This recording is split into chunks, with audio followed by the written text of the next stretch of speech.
वनाग्नि सचेतनता कार्यक्रम मयूरभंज जसीपुर माबुढ़ीपाट जंगल सुरक्षा महासंघ पक्षर पहाड़पुर ग्राम में वनाग्नि सचेतनता कार्यक्रम अनुष्ठित हो दुधियाणी रेंज भंडा सेक्शन बाउंसनाली पंचायत अधीनस्थ गंते साहिठारु मोटर साइकेल शोभायात्रा करा 20टी ग्राम परिक्रमा करी बाउंसनाली पंचायत पहाड़पुर पर्यंत रैली होइथिला।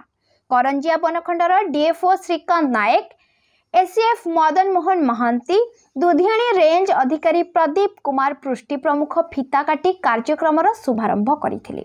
एही कार्यक्रम रे माबुढ़ीपाट जंगल सुरक्षा महासंघर सभापति लालपति महांत सभा परिचालना करथिले।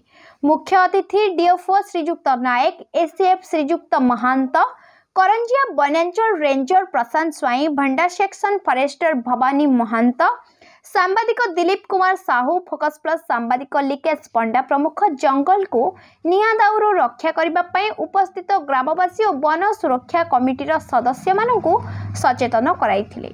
जंगल को निया दाउरू रक्षा करने और वन्य जंतु मानू सुरक्षा पाई सचेतन करने आदि उल्लेखनीय भूमिका पाई रामसाही जंगल सुरक्षा समिति, नौणा पहाड़पुर छेमुंडिया एवं बड़ पहाड़ वन सुरक्षा कमिटी को अतिथि गण उपढौकन दे शिविर रे संबर्धित करा जायथिला।